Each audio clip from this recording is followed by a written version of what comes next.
Hi hello welcome back to my YouTube channel. ಎಲ್ಲರೂ ಹೇಗಿದ್ದೀರಾ? I hope ಎಲ್ಲರೂ ಆರಾಮಾಗಿದ್ದೀರಾ ಅಂದ್ಕೊಂಡಿದ್ದೀನಿ. ನಾನು ಕೂಡ ಆರಾಮಾಗಿದ್ದೀನಿ. ಸೊ ಈ ವಿಡಿಯೋದಲ್ಲಿ ನಾನೊಂದು back neck full shoulder measurement ತೊಗೊಂಡು ಬ್ಯಾಕ್ ನೆಕ್ಕಲ್ಲಿ ಡಿಸೈನ್ ಯಾವ ರೀತಿ ಬೋಟ್ ನೆಕ್ ಕಟ್ಟಿಂಗಲ್ಲಿ ಯಾವ ರೀತಿ ಒಂದು ಡಿಸೈನ್ನ ಮಾಡ್ಬೋದು, ಫ್ರಂಟಲ್ಲಿ ನಾರ್ಮಲ್ ಡೀಪ್ ನೆಕ್ಕೆ ಕೊಡ್ಬೋದು, ಯಾವ ರೀತಿ ಅಂತ ನೋಡೋಣ ಬನ್ನಿ. ಫಸ್ಟಿಗೆ ನಾನು ಬ್ಲೌಸ್ದು ಮೆಜರ್ಮೆಂಟ್ ತೊಗೊಂಡಿದ್ದೆ, body measurement. So body measurement ಪ್ರಕಾರ ತೊಗೊಳ್ಳೋದಾದರೆ ನನಗೆ ರೆಡಿ 14.5 ಇಂಚು ಲೆಂತ್ ಬೇಕಾಗುತ್ತೆ. ಬ್ಲೌಸ್ ಲೆಂತ್ ರೆಡಿ ನನಗೆ 14.5 ಇಂಚು ಆಯ್ತಲ್ಲ.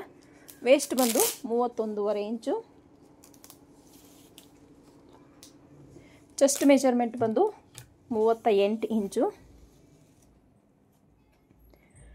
ಶೋಲ್ಡರ್ ಫುಲ್ ಶೋಲ್ಡರ್ ಮೆಜರ್ಮೆಂಟ್ ಬಂದರು 16 ಅಂದರೆ 8 ಇಂಚು ನಮಗೆ ಫುಲ್ ಶೋಲ್ಡರ್ ಮೆಜರ್ಮೆಂಟು ತೊಗೊಂಡಿದ್ದೀನಿ ಈ ಒಂದು ಬ್ಲೌಸ್ಗೆ.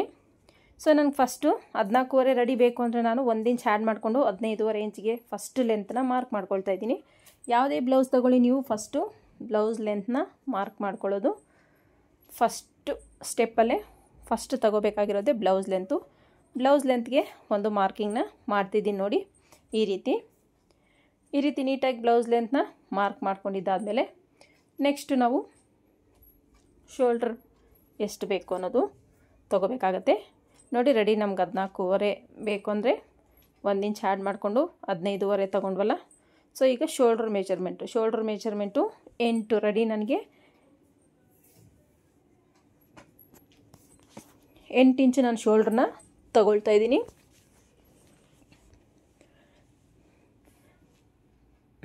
8 ಇಂಚು ಶೋಲ್ಡ್ರ್ ತೊಗೊಂಡ್ರೆ ನಮಗೆ ನೀಟಾಗಿ ಫಿಟ್ಟಿಂಗು ಕೂತ್ಕೊಳ್ಳುತ್ತೆ. ಸೊ ಇದು 38 ಚೆಸ್ಟ್ ಮೆಜರ್ಮೆಂಟ್ ಅಲ್ಲ, ನೀವು 40-42 ಈ ಥರ ಚೆಸ್ಟ್ ಮೆಜರ್ಮೆಂಟ್ ಇದ್ದರೆ ನೀವು ಶೋಲ್ಡ್ರ್ ಮೆಜರ್ಮೆಂಟ್ನ ಇನ್ನು ಸ್ವಲ್ಪ ಎಕ್ಸ್ಟೆಂಡ್ ಮಾಡ್ಕೋಬೇಕಾಗತ್ತೆ. ಸೊ ಇಲ್ಲಿ 38 ಚೆಸ್ಟ್ ಮೆಜರ್ಮೆಂಟ್ ಆಗಿರೋದ್ರಿಂದ ನಾನು 8 ಇಂಚು ಶೋಲ್ಡ್ರನ್ನ ತೊಗೊಳ್ತಾ ಇದ್ದೀನಿ. ಇಲ್ಲಿ 1/2 ಇಂಚ್ ಮೈನಸ್ ಮಾಡಿಕೊಂಡು 7.5 ಇಂಚಿಗೆ ಒಂದು ಮೈನಸ್ ಮಾಡ್ಕೊಳ್ತಾ ಇದ್ದೀನಿ. ಶೋಲ್ಡ್ರಲ್ಲಿ 1/2 ಇಂಚ್ ಮೈನಸ್ ಮಾಡಿಕೊಂಡು 7.5 ಇಂಚಿಗೆ ಆರ್ಮೋಲ್ ಡೌನಿಂಗ್ನ ತೊಗೊಳ್ತಾ ಇದ್ದೀನಿ ನೋಡಿ. ಈ ರೀತಿ ಒಂದು ಸ್ಟ್ರೈಟ್ ಲೈನ್ನ ಈ ರೀತಿ ಡ್ರಾ ಮಾಡ್ಕೊಳ್ಳೋಣ. ಇಷ್ಟಾದಮೇಲೆ ಇಲ್ಲೂ ಸಹ ನಾನು 8 ಇಂಚ್ಗೆ ಒಂದು ಮಾರ್ಕಿಂಗ್ ಮಾಡ್ಕೊಳ್ತೀನಿ. ಈ ಥರ ಶೋಲ್ಡ್ರಿಂದ ನೋಡಿ. ವೇಸ್ಟ್ ಬೇಕಾಗಿರೋದು ನನಗೆ 31.5 ಡಿವೈಡೆಡ್ ಬೈ 4 ಮಾಡಿದ್ರೆ ಎಷ್ಟು ಬರುತ್ತೆ ಅನ್ನೋದು ನೀವು ನೋಡಿ. ಈ ಥರ ಟೇಪ್ನ ಫೋಲ್ಡ್ ಮಾಡ್ಕೊಳ್ಳಿ. ಫಸ್ಟ್ ಫೋಲ್ಡು ಎಲ್ಲಿಗೆ ಬಂದು ಚೆಕ್ ಮಾಡ್ಕೊಳ್ಳಿ, ಇನ್ನೊಂದು ಫೋಲ್ಡ್ ಮಾಡ್ಕೊಳ್ಳಿ, ಎಷ್ಟಕ್ಕೆ ಬರುತ್ತೆ ಅಂತ ಚೆಕ್ ಮಾಡ್ಕೊಳ್ಳಿ. ನೋಡಿ ನನಗೆ 7.5 ಆದಮೇಲೆ ಒಂದು ಲೈನಷ್ಟು ಬಂದಿದೆ. ನಾನು 7.75 ತೊಗೊಳ್ತಾ ಇದ್ದೀನಿ. ಇಲ್ಲಿ 1 ಇಂಚ್ ಡಾಟ್ಗೆ 1.5 ಇಂಚು ಎಕ್ಸ್ಟ್ರಾ ಮಾರ್ಜಿನ್ಗೆ.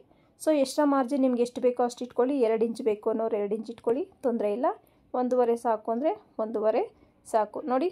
ಇಲ್ಲಿಂದ ವೇಸ್ಟ್ ಮೆಜರ್ಮೆಂಟಿಂದ ನೀವು 2 ಇಂಚಸ್ನ ಆ್ಯಡ್ ಮಾಡ್ಕೊಳ್ಳಿ. ಈ ಒಂದು ಬೋಟ್ ನೆಕ್ ಕಟ್ಟಿಂಗಿಗೆ ನಿಮಗೆ ಪರ್ಫೆಕ್ಟಾಗಿ ಫಿಟ್ಟಿಂಗ್ ಅನ್ನೋದು ಬರುತ್ತೆ.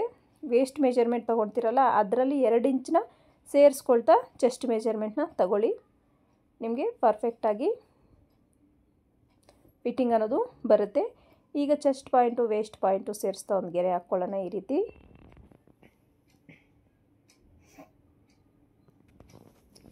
ಈ ರೀತಿ ಆದಮೇಲೆ ನಾನು ಶೋಲ್ಡರಿಂದ ಆರ್ಮೋಲ್ ಡೌನಿಗೆ ಒಂದು ಸ್ಟ್ರೈಟ್ ಲೈನ್ನ ಡ್ರಾ ಮಾಡ್ಕೊಳ್ತೀನಿ. ಇಷ್ಟು ಡ್ರಾ ಮಾಡಿದ್ದಾದಮೇಲೆ ಈಗ ನಾವು ತೊಗೋಬೇಕಾಗಿರೋ ನೆಕ್ಸ್ಟ್ ಮೆಜರ್ಮೆಂಟ್ ಏನಪ್ಪ ಅಂದರೆ ಇಲ್ಲಿಂದ ನಾವೇನು ಆರ್ಮೋಲ್ ಡೌನಿಂಗ್ ತೊಗೊಂಡಿದ್ದೀವಿ ಇಲ್ಲಿಂದ 1/2 ಇಂಚು ಈ ಕಡೆ ಒಳಗಡೆಗೆ ನೀವು ಮಾರ್ಕ್ನ ಮಾಡ್ಕೊಳ್ಳಿ. ಒಳಗಡೆ ಮಾರ್ಕ್ ಮಾಡ್ಕೊಂಡು ಈ ರೀತಿ ಸ್ಟ್ರೈಟ್ ಲೈನ್ ಹಾಕ್ಕೊಂಡು ಈ ಒಂದು ಮಾರ್ಕಿಂಗ್ ಹಾಕ್ಕೊಳ್ಳೋದ್ರಿಂದ ನಿಮಗೆ ಆರ್ಮೋಲಲ್ಲಿ ಯಾವುದೇ ರೀತಿ ರಿಂಕಲ್ ಬರಲ್ಲ, ನೀಟಾಗಿ ಫಿಟ್ಟಿಂಗ್ ಅನ್ನೋದು ಬರುತ್ತೆ. ಸೊ ಇಲ್ಲಿಂದ ಒಂದು ಕಾರ್ನರಲ್ಲಿ ಒಂದು ಲೈನ್ ಹಾಕಿ 1 ಇಂಚಿಗೆ ಒಂದು ಮಾರ್ಕ್ನ ಮಾಡ್ತೀನಿ ನಾನು. ಅರ್ಥ ಆಯ್ತಲ್ಲ? 1 ಇಂಚಿಗೆ ಒಂದು ಮಾರ್ಕ್ ಮಾಡಿದ್ದಾದಮೇಲೆ ಇಲ್ಲಿ ಆರ್ಮೋಲ್ ರೌಂಡಿಂಗ್ನ ನಾನೇ ಡ್ರಾ ಮಾಡ್ತೀನಿ. ಅದಕ್ಕಿಂತ ಮುಂಚಿತವಾಗಿ 1/2 ಇಂಚ್ ಮಾರ್ಜಿನ್ಗೆ ಶೋಲ್ಡ್ರನ್ನ ಡೌನ್ ಮಾಡ್ತೀನಿ. ಬೋಟ್ ನೆಕ್ ಕಟ್ಟಿಂಗ್ ನಾನು ಮಾಡ್ತಾ ಇರೋದ್ರಿಂದ ನಾನು ಕಂಪಲ್ಸರಿ ಶೋಲ್ಡ್ರನ್ನ 1/2 ಇಂಚು ಡೌನಿಂಗ್ ಮಾಡ್ತೀನಿ. ಇಷ್ಟಾದಮೇಲೆ ನಾನಿಲ್ಲಿ ಆರ್ಮೋಲ್ ರೌಂಡಿಂಗ್ನ ಕೊಡ್ತೀನಿ. ಈ ಥರ ಕರ್ವ್ ಸ್ಕೇಲ್ ತೊಗೊಳ್ಳಿ, ನೀಟಾಗಿ ಆರ್ಮೋಲ್ ರೌಂಡ್ನ ಈ ರೀತಿ ಡ್ರಾ ಮಾಡ್ಕೊಳ್ಳಿ. ಇಷ್ಟು ಡ್ರಾ ಮಾಡಿದ್ದಾದಮೇಲೆ ನೋಡಿ ಇಲ್ಲಿಂದ ನೀವು ಒಂದು 1/2 ಇಂಚಷ್ಟು ಈ ಥರ ಕ್ರಾಸ್ ಆಗಿ ನೀವು ಲೈನ್ನ ಡ್ರಾ ಮಾಡಬೇಕಾಗತ್ತೆ. ಯಾಕಂದರೆ ಈ ರೀತಿ ಮಾರ್ಕ್ ಮಾಡಿ ಕಟ್ ಮಾಡ್ಕೊಳ್ಳೋದ್ರಿಂದ ನಿಮಗೆ ಈ ಆರ್ಮೋಲಲ್ಲಿ ಹಿಡ್ಕೊಂಡಂಗೆ, ನಿಮಗೆ ಕೆಲವರು ಹೇಳ್ತಾರೆ ಆರ್ಮೋಲಲ್ಲಿ ತುಂಬ ಟೈಟಾಗಿ ಹಿಡ್ಕೊಂಡಂಗೆ ಅನಿಸುತ್ತೆ ಅಂತ. ಸೊ ಆವಾಗ ನೀವು ಈ ರೀತಿ 1/2 ಇಂಚನ್ನ ಈ ರೀತಿ ಡೌನ್ ಮಾಡ್ಕೊಳ್ಳೋದ್ರಿಂದ ನಿಮಗೆ ಯಾವುದೇ ರೀತಿ ಹಿಡ್ಕೊಳ್ಳುತ್ತೆ ಕಂಕ್ಳ ಹತ್ರ ಟೈಟು ಅನ್ನೋದು ಪ್ರಾಬ್ಲಮ್ಮು ಬರೋದಿಲ್ಲ. ಇಷ್ಟಾದಮೇಲೆ ನಾನು ನೆಕ್ ವಿಡ್ತಿಗೆ ತೊಗೊಳ್ತಾ ಇದ್ದೀನಿ 4 ಇಂಚು. ಇನ್ನು 4 ಇಂಚ್ ನಾನು ಶೋಲ್ಡ್ರಿಗೆ ಇಟ್ಕೊಂಡಿರ್ತೀನಿ. ಸೊ ಇಲ್ಲಿಂದ 3 ಇಂಚಸ್ಗೆ ಒಂದು ಮಾರ್ಕ್ ಮಾಡ್ಕೊಳ್ತೀನಿ. ನೀವು ನೋಡಿ ನೆಕ್ಕಿಗೆ ತುಂಬ ಹತ್ರ ಬೇಕು ಅನ್ನೋಂಗಿದ್ರೆ ನೀವು 2.5 ಇಂಚು ಮಾರ್ಕ್ ಮಾಡ್ಕೋಬೋದು. ನಾನು ಇಲ್ಲಿ 3 ಇಂಚನ್ನ ಮಾರ್ಕ್ ಮಾಡ್ಕೊಳ್ತಾ ಇದ್ದೀನಿ. ಇದು ಶೋಲ್ಡರ್ ಅಟ್ಯಾಚಿಗೆ 1/2 ಇಂಚ್ ಹೋದರೆ 2.5 ನಮಗೆ ರೆಡಿ ಬರುತ್ತೆ. ಸೊ ಹಾಗಾಗಿ ಇಲ್ಲಿ 3 ಇಂಚ್ ಮಾಡ್ಕೊಂಡ್ಮೇಲೆ ನಾವು ಆ ಕಡೆಗೂ 3 ಇಂಚು ಕರೆಕ್ಟಾಗಿದೆಯಾ ಅಂತ ಚೆಕ್ ಮಾಡ್ಕೊಳ್ಳಿ. ಮತ್ತು 4 ಇಂಚು ನೀವು ನೆಕ್ ಬಿಡ್ತು ಚೆಕ್ ಮಾಡ್ಕೊಳ್ಳಿ ನೀಟಾಗಿ. ಇಷ್ಟಾದಮೇಲೆ ಇಲ್ಲಿ ನಾವು ನೆಕ್ಕು ಯಾವ ರೀತಿ ನಿಮ್ಗೆ ಯಾವ ಶೇಪ್ ಬೇಕೋ ನೀವು ಆ ಶೇಪಲ್ಲಿ ನೀವು ಡ್ರಾ ಮಾಡ್ಕೋಬೋದು, ನಿಮ್ಮ ಚಾಯ್ಸ್ ಅದು. ನೋಡಿ ನನಗಿಲ್ಲಿ ಕ್ಲಾತ್ ಬೇಕಾಗುತ್ತೆ 4 ಇಂಚು, 4.5 ತಗೊಳ್ತೀನಿ. 1/2 ಇಂಚ್ ಸ್ಟಿಚಿಂಗ್ ಹೋಗುತ್ತಲ್ಲ, 4.5 ತಗೊಂಡು ಇಲ್ಲಿಂದ ಇಲ್ಲಿಗೆ ಬಿಡ್ತು ಸಹ 4ಕ್ಕೆ ನೀಟಾಗಿ ಲೈಟಾಗಿ ಒಂದು ಲೈನ್ನ ಹಾಕ್ಕೊಳ್ತೀನಿ. ನಾನಿಲ್ಲಿ ಡಿಸೈನ್ನ ಡ್ರಾ ಮಾಡ್ತೀನಲ್ಲ, ಸೊ ಹಾಗಾಗಿ ನಿಮಗಿಲ್ಲಿ ಯಾವ ಶೇಪ್ ಬೇಕೋ ಆ ಶೇಪ್ ನೀವು ಡ್ರಾ ಮಾಡ್ಕೋಬೋದು. ನಾನಿಲ್ಲೊಂದು ಸ್ಕ್ಯಾಲಪ್ ಥರ ಈ ಥರ ಕೊಡ್ತಾಯಿದ್ದೀನಿ. ನಾನೇನು ತಮ್ಮನೆಲ್ಲ ಹಾಕಿದ್ದೀನೋ ಫೋಟೋ, ಆ ಒಂದು ನೆಕ್ ಶೇಪ್ನ ಇಲ್ಲಿ ಡ್ರಾ ಮಾಡ್ತಾಯಿದ್ದೀನಿ ನೋಡಿ.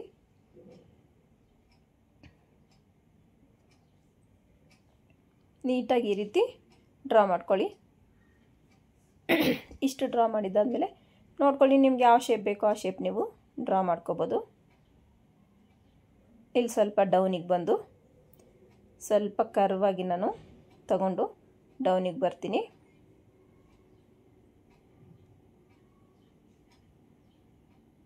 ಈ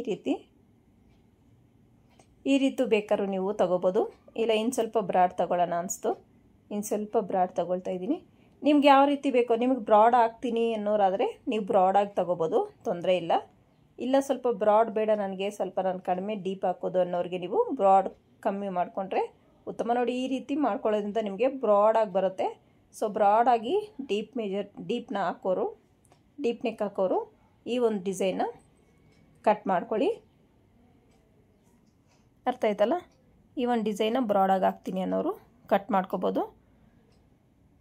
ಬ್ರಾಡ್ನೆಸ್ ನಮಗೆ ಕಡಿಮೆ ಬೇಕು, ಇಷ್ಟೊಂದು ಬೇಡ ಅನ್ನೋರಾದರೆ ನೀವು ಈ ಒಂದು ಬ್ರಾಡ್ನ ಕಡಿಮೆ ಮಾಡಿಕೊಂಡ್ರೂ ಆರಾಮ್ಸೆ ನೀವು ಹಾಕ್ಕೋಬೋದು. ನಿಮ್ಗೆ ಇನ್ನೊಂದು ಮಾರ್ಕಿಂಗ್ ತೊಗೊಂಡು ನೋಡಿಸ್ತೀನಿ ನೋಡಿ ನಾನು. ನಿಮಗೆ ಬ್ರಾಡ್ನೆಸ್ ಕಡಿಮೆ ಬೇಕು ಅನ್ನೋರಾದರೆ ಯಾವ ರೀತಿ ಎಲ್ಲಿಗೆ ಮಾರ್ಕ್ ಮಾಡಿಕೊಂಡ್ರೆ ನಿಮಗೆ ಕರೆಕ್ಟಾಗಿ ಬರುತ್ತೆ ಅಂತ ನಾನು ತಿಳಿಸ್ಕೊಡ್ತೀನಿ. ಇಲ್ಲಿ ನಿಮಗೆ ಡ್ರಾಪ್ ಶೇಪ್ ಬೇಕಾ ಕಟ್ ಮಾಡ್ಕೋಬೋದು, ಇಲ್ಲಾಂದರೆ ಟ್ರಯಾಂಗಲ್ ಶೇಪ್ ಬೇಕಾ ಕಟ್ ಮಾಡ್ಬೋದು, ಪಾಟ್ ನೆಕ್ ಬೇಕಾ, ನಿಮ್ಗೆ ಯಾವ ರೀತಿ ಬೇಕೋ ಆ ರೀತಿ ಕಟ್ ಮಾಡ್ಕೊಳ್ಳಿ.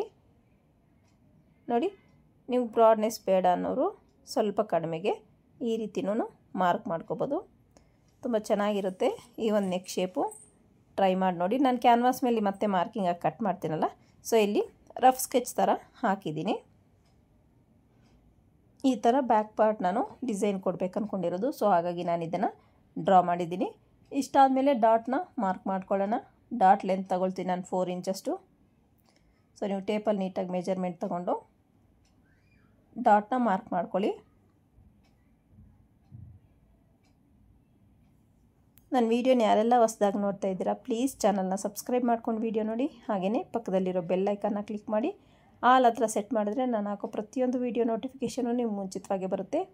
ಹಾಗೆಯೇ ವೀಡಿಯೋ ಇಷ್ಟ ಆದರೆ ಒಂದು ಲೈಕ್ ಮಾಡಿ. ನಿಮ್ಮ ಫ್ಯಾಮಿಲಿಯಲ್ಲೋ ಫ್ರೆಂಡ್ಸಲ್ಲೋ ಯಾರಾದರೂ ಸ್ಟಿಚಿಂಗ್ ಕಲಿತಾ ಇದ್ದಾರೆ ಅನ್ನೋರಿಗೆ ಈ ಲಿಂಕ್ನ ಶೇರ್ ಮಾಡಿ, ಖಂಡಿತ ಅವ್ರಿಗೂ ಯೂಸ್ಫುಲ್ ಆಗುತ್ತೆ. ಹಾಗೆಯೇ ವೀಡಿಯೋನೆಲ್ಲೂ ಸ್ಕಿಪ್ ಮಾಡಿದೆ ಕೊನೆ ತನಕ ನೋಡಿ, ತುಂಬಾ ಯೂಸ್ಫುಲ್ ಆದ ವೀಡಿಯೋ ಅಂತಲೇ ಹೇಳಲಿಕ್ಕೆ ಇಷ್ಟಪಡ್ತೀನಿ.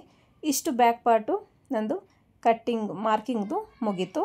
ಈಗ ಮಾರ್ಕಿಂಗ್ ಮೇಲೇ ನೀಟಾಗಿ ಕಟ್ ಮಾಡ್ಕೊಳ್ತೀನಿ. ನನ್ನ ಮೇಲೆ ನೆಕ್ದು ಮೇಲ್ಭಾಗ ಐತಲ್ಲ ಅದರದ್ದು ಮಾರ್ಕಿಂಗು ಮತ್ತೆ ನಾನು ಮಾಡ್ತೀನಿ. ನೋಡಿ ಮಾರ್ಕಿಂಗ್ ಪ್ರಕಾರ ನೀಟಾಗಿ ರೀತಿ ಕಟ್ ಮಾಡ್ತಾಯಿದ್ದೀನಿ. ಆರ್ಮೋಲ್ ಹತ್ರ ನಾನು 1/2 ಇಂಚ್ ಡೌನಿಂಗ್ ತೊಗೊಂಡಿದ್ನಲ್ಲ ಅಲ್ಲಿಗೆ ಕಟ್ ಮಾಡ್ಕೊಳ್ತಾ ಇದ್ದೀನಿ, ನೋಡ್ತಾ ಇರ್ಬೋದು ನೀವು. ನೀಟಾಗಿ ಈ ಶೋಲ್ಡರ್ನ 1/2 ಇಂಚ್ ಡೌನ್ ಮಾಡಿರೋದು ಸಮೇತ ನಾನು ಇಲ್ಲಿ ಕಟ್ ಮಾಡ್ಕೊಳ್ತಾ ಇದ್ದೀನಿ. ಇಷ್ಟು ಬ್ಯಾಕ್ ಪಾರ್ಟ್ ಕಟ್ಟಿಂಗು. ಸೊ ನಿಮಗಿಲ್ಲಿ ನೆಕ್ನ ಈ ರೀತಿ ಬೋಟ್ ನೆಕ್ ಶೇಪಲ್ಲಿ ಮಾರ್ಕ್ನ ಮಾಡ್ಕೊಳ್ಳಿ.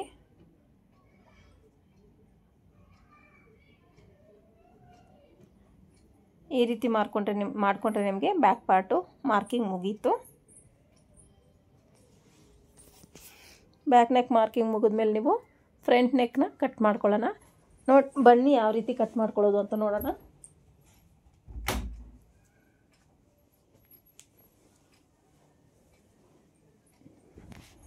ನೋಡಿ, ಬ್ಯಾಕ್ ಪಾರ್ಟು ಈಗಾಗಲೇ ಏನು ನಾವು ಕಟ್ ಮಾಡ್ಕೊಂಡಿದ್ದೀವೋ ಉಕ್ಸ್ಪಟ್ಟಿ ಕಾಜಾಪಟ್ಟಿಗೆ ಒಂದು 1/4 ಇಂಚಷ್ಟು ಮಾರ್ಜಿನ್ ಬಿಟ್ಬಿಟ್ಟು ಕ್ಲಾತ್ನ ಈ ರೀತಿ ಹಾಕ್ಕೊಳ್ಳಿ. ಈ ರೀತಿ ಹಾಕ್ಕೊಂಡು ನೀಟಾಗಿ ಬ್ಯಾಕ್ ಪಾರ್ಟ್ ಏನಿದೆಯೋ ಸುತ್ತು ನೀಟಾಗಿ ಈ ರೀತಿ ಮಾರ್ಕ್ನ ಮಾಡ್ಕೋಬೇಕಾಗತ್ತೆ.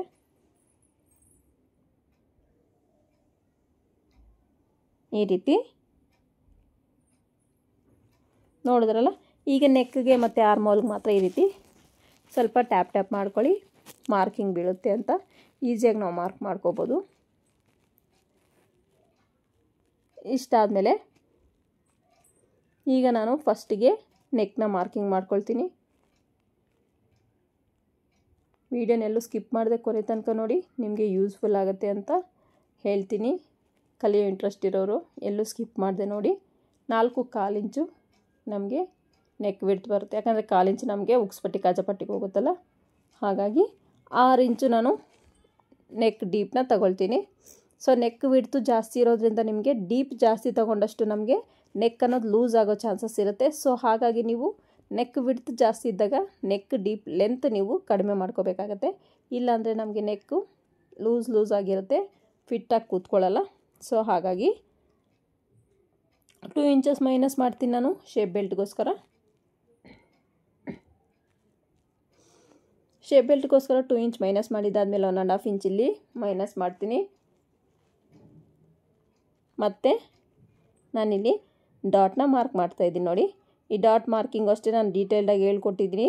ಹೆವಿ ಚೆಸ್ಟ್ ಇರೋರಿಗೆ ಯಾವ ರೀತಿ ತಗೋಬೇಕು, ಈ ಡೀಪ್ದು ಒಂದು ವಿಡ್ತು, ನೆಕ್ ಡಾಟ್ ವಿಡ್ತು ಅಂತೆಲ್ಲ ನಾನು ಡೀಟೇಲ್ಡಾಗಿ ನನ್ನ ಚಾನಲಲ್ಲಿ ಅಪ್ಲೋಡ್ ಮಾಡಿದ್ದೀನಿ.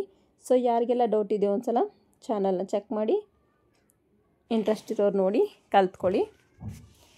ಈ ರೀತಿ ನಾನು ಫ್ರಂಟ್ನ ಮಾರ್ಕಿಂಗ್ ಮಾಡಿಕೊಂಡೆ. ಸೊ ಫ್ರಂಟ್ ಮಾರ್ಕಿಂಗ್ ನಾನು ಈಗಾಗಲೇ ಸುಮಾರಷ್ಟು ವೀಡಿಯೋಗಳಲ್ಲಿ ಹೇಳ್ಕೊಟ್ಟಿದ್ದೀನಿ. ಸೊ ಹಾಗಾಗಿ ನಾನಿಲ್ಲಿ ಡೀಟೇಲ್ಡಾಗಿ ಏನು ಹೇಳ್ತಿಲ್ಲ. ಸೊ ಯಾವ ರೀತಿ ನಾನು ನೆಕ್ ಶೇಪ್ ಕೊಟ್ಟೆ ಅನ್ನೋದೆಲ್ಲ ನಿಮ್ಗೆ ಡೌಟ್ ಬರಬಾರ್ದು ಅನ್ನೋ ಉದ್ದೇಶದಿಂದ ನಾನು ಈ ಒಂದು ಫ್ರಂಟ್ ಪಾರ್ಟ್ನೂ ವೀಡಿಯೋನ ತೋರಿಸ್ತಿದ್ದೀನಿ. ಆ್ಯಕ್ಚುಲಿ ನಾನು ಫ್ರಂಟ್ ಪಾರ್ಟ್ ಕಟ್ಟಿಂಗ್ ಏನೂ ಹಾಕಬೇಕು ಅಂದ್ಕೊಂಡಿಲ್ಲ. ಸೊ ನೀವು ಮತ್ತೆ ಫ್ರಂಟ್ ಪಾರ್ಟ್ ಯಾವ ರೀತಿ ಕೊಟ್ಟೆ ಅಂತ ಅವ್ರು ಕನ್ಫ್ಯೂಸ್ ಇರುತ್ತಲ್ಲ. ಸೊ ಹಾಗಾಗಿ ಇಲ್ಲಿಂದ 1 ಇಂಚ್ಗೆ ಮಾರ್ಕ್ ಮಾಡ್ಕೊಳ್ಳಿ. ನಾನು ಈ ನಾರ್ಮಲ್ ಒಳಗಡೆಗೆ ಎಷ್ಟು ತೊಗೊಂಡೆ ಅಂತ ಹೇಳಿಲ್ಲಲ್ಲ, 3/4 ಇಂಚಷ್ಟು ಈ ಕಡೆ ಒಳಗಡೆಗೆ ಮಾರ್ಕ್ ಮಾಡಿಕೊಂಡು ಈ ರೀತಿ ಸ್ಟ್ರೈಟ್ ಲೈನ್ ಹಾಕ್ಕೊಂಡೆ. ಮತ್ತು 1 ಇಂಚು ನಾವು ಅದು ಶೇಪ್ಗೆ ಮಾರ್ಕ್ ಮಾಡಿಕೊಂಡೆ. ಅದನ್ನು ಈ ರೀತಿ ನೀಟಾಗಿ ಶೇಪ್ ಕೊಟ್ಕೊಂಡೆ. 1/2 ಇಂಚ್ ಏನು ಡೌನಿಂಗ್ ಮಾಡಿದ್ವೋ ಅಲ್ಲಿಂದ ನಾವು ಈ ರೀತಿ ನೋಡಿ ಪರ್ಫೆಕ್ಟಾಗಿ ನಮಗೆ ಫ್ರಂಟ್ ಆರ್ಮೋಲ್ದು ಶೇಪ್ನ ಕೊಟ್ಟಿದ್ದಾಯಿತು. ನೋಡ್ತಿರ್ಬೋದು ನೀವು ಎಷ್ಟು ಚೆನ್ನಾಗಿ ಬಂದಿದೆ ಅಂತ. ಫಿಟ್ಟಿಂಗು ಅಷ್ಟೇ ಪರ್ಫೆಕ್ಟಾಗಿ ಬರುತ್ತೆ. ಇಲ್ಲಿ ನಿಮಗೆ ಯಾವ ಶೇಪ್ ಬೇಕೋ ಸೇಮ್ ಬ್ಯಾಕ್ ನಾನೇನು ಹೇಳ್ದೆ, ನಿಮ್ಗೆ ಯಾವ ಶೇಪ್ ಇಂಟ್ರೆಸ್ಟ್ ಇದೆಯೋ ಇಷ್ಟ ಹಾಕ್ಕೊಳ್ಳೋಕ್ಕೆ ಆ ಶೇಪ್ನ ನೀವು ಡ್ರಾ ಮಾಡ್ಕೋಬೋದು. ನಾನಿಲ್ಲಿ ಸುಮ್ಮನೆ ಸ್ವೀಟ್ ಹಾರ್ಟ್ ನೆಕ್ ಒಂದು ಡ್ರಾ ಮಾಡೋಣ ಅಂತ ಹೇಳ್ಬಿಟ್ಟು ಮಾಡ್ತಿದ್ದೀನಿ. ನೋಡಿ, ಇದು ಅಷ್ಟೇ ನಿಮ್ಮ ಒಂದು ಬ್ಲೌಸು ಬ್ರಾಡ್ನೆಸ್ ನೀವು ಎಷ್ಟು ಬ್ರಾಡಾಗಿ ಹಾಕ್ತೀರಾ ಅನ್ನೋದ್ರ ಮೇಲೆ ಡಿಪೆಂಡ್ ಆಗುತ್ತೆ. ಸೊ ಬ್ರಾಡಾಗಿ ಹಾಕಂಗಿದ್ರೆ ನೀವು ಬ್ರಾಡಾಗೆ ತಗೊಳ್ಳಿ.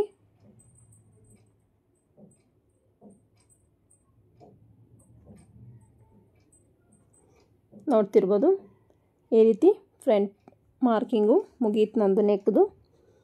ಈಗ ಡಾಟ್ಸ್ನ ಮಾರ್ಕ್ ಮಾಡ್ತೀನಿ. ನೋಡಿ, 5.5 ಇದೆ ನನಗೂ ಲೆಂತು. ಅದರಲ್ಲಿ ಅರ್ಧ ಅಂದರೆ 2.75 ಇಂಚಿಗೆ ಒಂದು ಮಾರ್ಕ್ ಮಾಡಿಕೊಂಡು 2.5 ಇಂಚ್ ಲೆಂತಲ್ಲಿ ಒಂದು ಡಾಟ್ನ ಮಾರ್ಕ್ ಮಾಡ್ಕೊಳ್ತಾ ಇದ್ದೀನಿ. ಈ ರೀತಿ ನಿಮಗೆ ಡಾಟಿಂದ ಡಾಟ್ಗೆ 2 ಇಂಚಷ್ಟು ಡಿಸ್ಟೆನ್ಸ್ ಇರಬೇಕು. ನೋಡಿ, 2 ಇಂಚಸ್ಗೆ ಮಾರ್ಕಿಂಗ್ ಮಾಡ್ಕೊಂಡು 2 ಇಂಚಸ್ಗೆ ಒಂದು ಮಾರ್ಕ್ನ ಮಾಡ್ಕೋಬೇಕಾಗತ್ತೆ.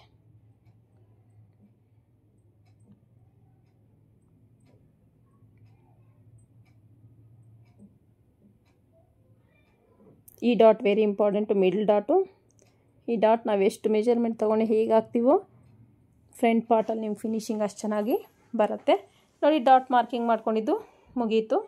ಇದರಲ್ಲಿ ನಿಮ್ಗೆ ಏನೇ ಡೌಟ್ಸ್ ಇದ್ದರೂ ಕಮೆಂಟ್ ಸೆಕ್ಷನಲ್ಲಿ ಕಮೆಂಟ್ ಮಾಡಿ, ಖಂಡಿತ ನಾನು ನಿಮಗೆ ರಿಪ್ಲೈ ಅನ್ನೋದು ಮಾಡ್ತೀನಿ. ಈ ವಿಡಿಯೋ ಇಷ್ಟ ಆದರೆ ಒಂದು ಲೈಕ್ ಮಾಡಿ. ಈ ಒಂದು ಮಾರ್ಕಿಂಗ್ ಪ್ರಕಾರ ನೀಟಾಗಿ ಕಟ್ ಮಾಡ್ಕೊಳ್ತೀನಿ. ಮಾರ್ಕ್ ವೀಲಿಂದ ಫಸ್ಟು ಈ ಒಂದು ಡಾಟ್ ಮಾರ್ಕ್ನ ಮಾಡ್ಕೊಳ್ತೀನಿ. ಆಮೇಲೆ ಇದು ಹೇಗಿದೆಯೋ ಹಾಗೆ ಕಟ್ ಮಾಡ್ಕೊಳ್ತೀನಿ ಫ್ರಂಟ್ ಪಾರ್ಟು.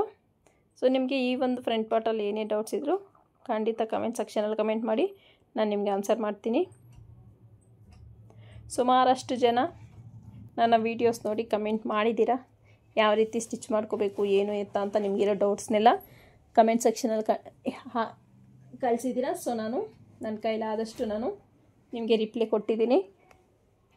ಸೊ ಹಾಗೆಯೇ ನಿಮ್ಗೆ ಯಾವುದೇ ಡೌಟ್ಸ್ ಇದ್ದರೂ ಕಮೆಂಟ್ ಸೆಕ್ಷನಲ್ಲಿ ಕಮೆಂಟ್ ಮಾಡಿ, ಖಂಡಿತ ನಾನು ನಿಮಗೆ ರಿಪ್ಲೈ ಅನ್ನೋದು ಕೊಡ್ತೀನಿ. ಮಾರ್ಕಿಂಗ್ ಪ್ರಕಾರ ನೀಟಾಗಿ ಫ್ರಂಟ್ ಪಾರ್ಟ್ನ ಕಟ್ ಮಾಡ್ಕೊಳ್ತಾ ಇದ್ದೀನಿ. ನೋಡಿ, ಈ ರೀತಿ ನೀಟಾಗಿ. ಈಗ ಮಾರ್ಕ್ ವೀಲ್ ತಗೊಂಡು ನೀಟಾಗಿ ಮಾರ್ಕ್ ಮಾಡ್ಕೋಬೇಕಾಗತ್ತೆ. ಸೊ ನೀವು ಮಾರ್ಕ್ ಮಾಡ್ಕೊಂಡಿಲ್ಲ ಅಂದ್ರೂ ನ್ಯಾಚ್ ಹೊಡ್ಕೊಳ್ಳಿ, ನೀವು ಸ್ಟಿಚಿಂಗ್ ಮಾಡೋ ಟೈಮಲ್ಲಿ ನಿಮಗೆ ಈಸಿ ಆಗುತ್ತೆ. ನಾನಿಲ್ಲಿ ಮಾರ್ಕ್ ವೀಲಲ್ಲಿ ಮಾರ್ಕ್ ಮಾಡ್ಕೊಳ್ತಿದ್ದೀನಿ, ನೋಡ್ಬೋದು ಈ ರೀತಿ. ಇಷ್ಟು ಫ್ರಂಟ್ ಪಾರ್ಟ್ ನೆಕ್ದು ಕಟ್ಟಿಂಗ್ ಮುಗೀತು. ಈಗ ನಾನು ಸ್ಲೀವ್ ಕಟ್ಟಿಂಗ್ ಮಾಡ್ತೀನಿ. ನೋಡಿ, ಸುಮಾರಷ್ಟು ಜನಕ್ಕೆ ಸ್ಲೀವ್ ಕಟ್ಟಿಂಗ್ಗೆ ಸಮಸ್ಯೆ ಆಗಿ ಸ್ಲೀವ್ ಕಟ್ಟಿಂಗ್ ಮಾಡೋದೇ ಬೇಡಪ್ಪ, ಅದು ತುಂಬ ಕಷ್ಟ ಅಂತ ಫಿಕ್ಸ್ ಆಗೋಗಿರ್ತಾರೆ. ಸೊ ಸ್ಲೀವ್ ಕಟ್ಟಿಂಗ್ ತುಂಬಾ ಈಸಿಯಾಗಿ ಮಾಡ್ಕೋಬೋದು, ಯಾವುದೇ ರೀತಿ ಟೆನ್ಷನ್ ಬೇಡ ಅಂತಲೇ ಹೇಳಲಿಕ್ಕೆ ಇಷ್ಟಪಡ್ತೀನಿ. ಫಸ್ಟ್ ನಾನು ಆರ್ಮೋಲು ಎಷ್ಟಿದೆ ಅಂತ ಚೆಕ್ ಮಾಡ್ಕೊಳ್ತೀನಿ. ನೋಡಿ, ಇಲ್ಲಿಂದ ಹಿಡಿದು ಕರೆಕ್ಟಾಗಿ 1/2 ಇಂಚ್ ಮಾರ್ಜಿನ್ ಬಿಟ್ಟು ಮೇಲೆ ಈ ರೀತಿ ಟೇಪ್ನ ಮೆಜರ್ಮೆಂಟ್ ತೊಗೊಂಡ್ರೆ ನಮ್ಗೆ ಎಷ್ಟು ಬೇಕಾಗತ್ತೆ, 10 ಕಾಲು ಬೇಕಾಗತ್ತೆ. ಅದರಲ್ಲಿ 1 ಇಂಚು ಮೈನಸ್ ಮಾಡಿ 9 ಕಾಲನ್ನ ನಾನು ಹ್ಯಾಂಡ್ಸ್ ಲೂಸ್ಗೆ ತಗೊಳ್ತಾ ಇದ್ದೀನಿ, ಆರ್ಮೋಲ್ ಲೂಸ್ಗೆ.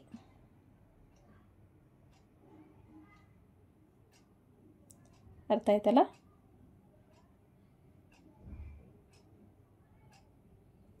ಸ್ಲೀವ್ ಲೆಂತ್ ತಗೊಳ್ತಾ ಇದ್ದೀನಿ ನಾನು 10.5 ರೆಡಿ ಬೇಕು ನನಗೆ, 11.5 ಇಂಚು ಸ್ಲೀವ್ ಲೆಂತ್ ತಗೊಳ್ತಾ ಇದ್ದೀನಿ. ನೋಡಿ,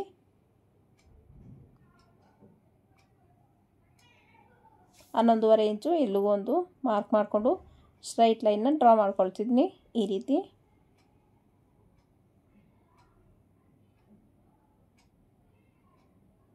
ಈಗ 9 ಕಾಲಿಗೆ ಒಂದು ಮಾರ್ಕ್ ಮಾಡ್ಕೊಂಡವಲ್ಲ, ಇಲ್ಲಿ 3.5ಗೆ ಒಂದು ಮಾರ್ಕ್ ಮಾಡ್ಕೋಬೇಕಾಗತ್ತೆ. ಆರ್ಮೋಲ್ದು ಶೇಪ್ ಕೊಡಲಿಕ್ಕೆ ನಮಗೆ ಎಕ್ಸ್ಟ್ರಾ ಮಾರ್ಜಿನ್ 1.5 ಬಿಟ್ಟಿದೆಯಲ್ಲ, 1.5ಗೆ ಒಂದು ಮಾರ್ಕ್ನ ಮಾಡ್ಕೊಂಡ್ವಿ. ಇಲ್ಲಿ ನಾನು ಶೇಪ್ನ ಡ್ರಾ ಮಾಡ್ತೀನಿ. ನೋಡ್ತಿರ್ಬೋದು ನೀವು. ಈ ರೀತಿ ಶೇಪ್ನ ಡ್ರಾ ಮಾಡೋದು ಪ್ರಾಕ್ಟೀಸ್ ಮಾಡ್ಕೊಳ್ಳಿ, ತುಂಬಾ ಈಸಿಯಾಗಿ ಸ್ಲೀವ್ನ ಕಟ್ ಮಾಡಿಬಿಡ್ಬೋದು. 5.5 ಇಂಚ್ ಲೂಸು, 1.5 ಇಂಚು ಎಕ್ಸ್ಟ್ರಾ ಮಾರ್ಜಿನು, 5.5 ಇಂಚು ಹ್ಯಾಂಡ್ಸ್ ಲೂಸು ಮಾರ್ಕ್ ಮಾಡ್ಕೊಂಡಿದ್ದಾದಮೇಲೆ ಈ ರೀತಿ ಸೇರಿಸ್ತಾ ಒಂದು ಲೈನ್ನ ಡ್ರಾ ಮಾಡ್ಕೋಬೇಕು. ಇಲ್ಲಿ ನಿಮಗೆ ಕೆಲವೊಬ್ಬರಿಗೆ ಸಮಸ್ಯೆ ಬರುತ್ತೆ, ಸ್ಲೀವ್ದು ತುಂಬ ಲೂಸ್ ಆಗುತ್ತೆ ಕಂಕಳ ಹತ್ರ ಎಲ್ಲ ಅಂತ ಅಂದಾಗ ನೀವೊಂದು 1/2 ಇಂಚಷ್ಟು ಈ ಥರ ಒಳಗಡೆಗೆ ಮಾರ್ಕ್ನ ಮಾಡ್ಕೋಬೇಕಾಗತ್ತೆ. ನೋಡ್ತಿರ್ಬೋದು. ಈ ಒಂದು ಮೆಥಡಲ್ಲಿ ನೀವು ಕಟಿಂಗ್ ಮಾಡಿದ್ದೆ ಆದರೆ ನಿಮಗೆ ಹ್ಯಾಂಡ್ಸ್ ಫಿನಿಶಿಂಗ್ ಅನ್ನೋದು ತುಂಬಾ ಚೆನ್ನಾಗಿ ಬರುತ್ತೆ. ಒಂದು ಸಲ ಟ್ರೈ ಮಾಡಿ ನೋಡಿ. ಈಗ ಮಾರ್ಕಿಂಗ್ ಪ್ರಕಾರನೇ ನೀಟಾಗಿ ಕಟ್ ಮಾಡ್ಕೊಳ್ತೀನಿ.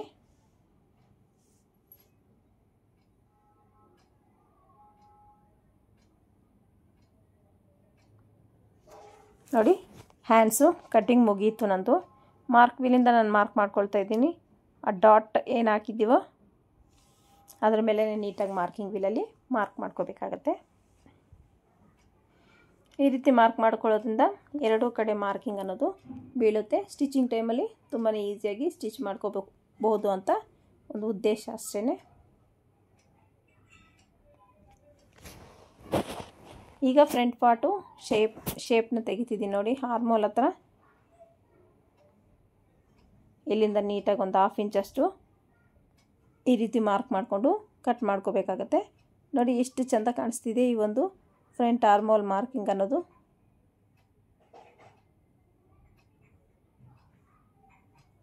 ಈ ರೀತಿ ಒಂದು ನ್ಯಾಚ್ ಇಟ್ಕೊಳ್ಳಿ. ಫ್ರಂಟ್ ಪಾರ್ಟ್ ಅಂತ ಗೊತ್ತಾಗುತ್ತೆ. ಸಾರಿ.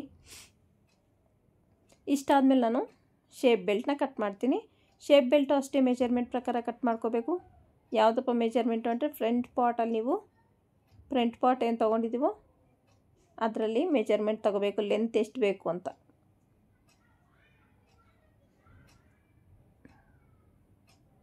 ನೋಡಿ ಈ ರೀತಿ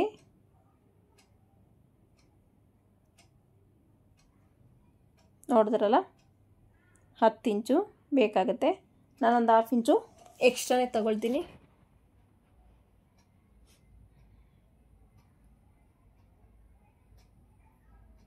ಮೂರುವರೆ ಇಂಚ್ ಈ ಕಡೆಗೆ, ಆ ಕಡೆ 4 ಇಂಚಿಗೆ ಒಂದು ಮಾರ್ಕ್ನ ಮಾಡ್ಕೊಳ್ತಿದ್ದೀನಿ. ನೋಡ್ಬೋದು ಎಷ್ಟು ಆರಾಮ್ಸೆ ಬಂದ್ಬಿಡುತ್ತೆ ಶೇಪ್ ಬೆಲ್ಟು. ನೋಡಿ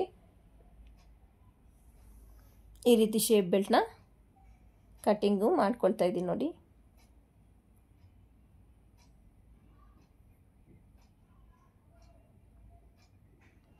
ಇಲ್ಲಿಂದ ನಾನೊಂದು 1/4 ಇಂಚಷ್ಟು ಕ್ರಾಸಾಗಿ ಕಟ್ ಮಾಡ್ತೀನಿ.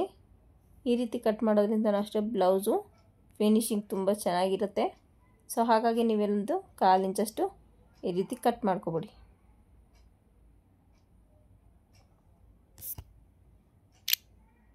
ಆಯ್ತಲ್ಲ. ಇಷ್ಟಾದಮೇಲೆ ಫ್ರಂಟ್ ಪಾರ್ಟಿಗೆ ಅಂತ ಒಂದು ನ್ಯಾಚ್ ಹೊಡ್ಕೊಂಡೆ. ಇಷ್ಟು ಶೇಪ್ ಬೆಲ್ಟು ಕಟ್ಟಿಂಗು.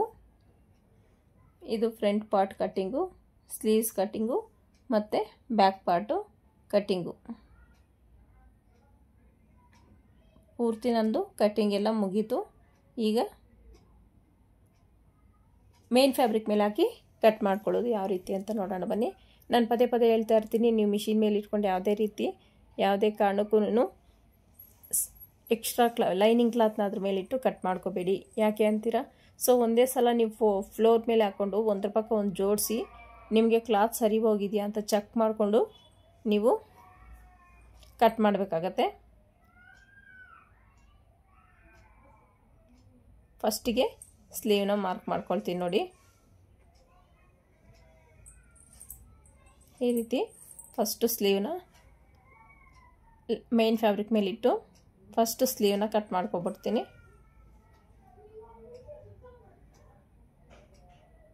ಇಷ್ಟು ಹ್ಯಾಂಡ್ಸು ಕಟ್ಟಿಂಗ್ ಮುಗೀತು. ಈಗ ಬ್ಯಾಕ್ ಪಾರ್ಟ್ನು ನೀಟಾಗಿ ಬಾರ್ಡರ್ ಕಡೆಗೇ ಪ್ಲೇಸ್ ಮಾಡ್ತೀನಿ.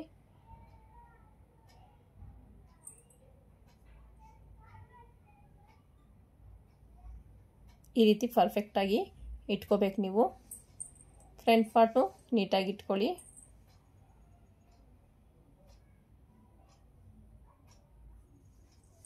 ಈ ರೀತಿ ಪರ್ಫೆಕ್ಟಾಗಿ ಇಟ್ಕೊಂಡಿದ್ದಾದಮೇಲೆ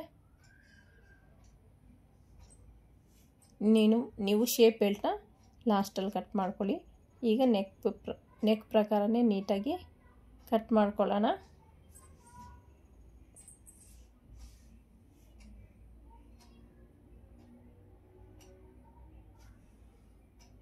ಬಟ್ಟೆನೂ ಅಷ್ಟೇ ನೀವು ಸುತ್ತಕೊಂಡು ಕಟ್ ಮಾಡಬೇಕಾಗುತ್ತೆ. ಬಟ್ಟೆನ ಯಾವುದೇ ಕಾರಣಕ್ಕೂ ಎಳಿಬಾರ್ದು. ಎಳೆದ್ರೆ ನಮಗೇನಾಗುತ್ತೆ, ಮೇನ್ ಫ್ಯಾಬ್ರಿಕ್ ಮತ್ತು ಲೈನಿಂಗಿಗೆ ವೇರಿಯೇಷನ್ ಬಂದ್ಬಿಡುತ್ತೆ. ಸೊ ಹಾಗಾಗಿ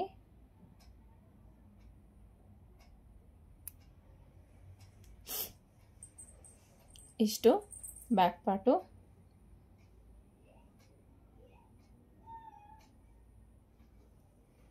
ಈಗ ಫ್ರಂಟ್ ಪಾರ್ಟ್ನ ಕಟ್ ಮಾಡ್ಕೊಳ್ತಾ ಇದ್ದೀನಿ. ನೋಡ್ಬೋದು ನೀವು.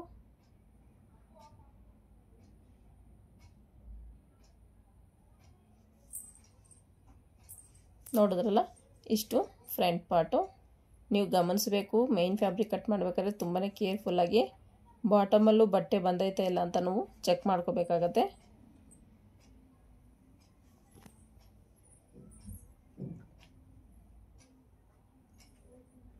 ಇಷ್ಟು ಕಟ್ಟಿಂಗ್ ಪಾರ್ಟ್ ಮುಗಿದು ಈಗ ನಾನು ಶೇಪ್ ಬೆಲ್ಟ್ನ ಕಟ್ ಮಾಡ್ತಾ ಇದ್ದೀನಿ.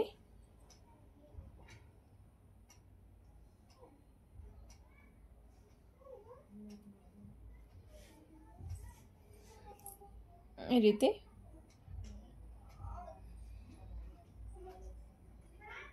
ಶೇಪ್ ಬೆಲ್ಟ್ನ ಕಟ್ ಮಾಡ್ಕೊಂಡಿದ್ದು ಮುಗೀತು. ಇಷ್ಟು ಕಟ್ಟಿಂಗ್ ಪಾರ್ಟು.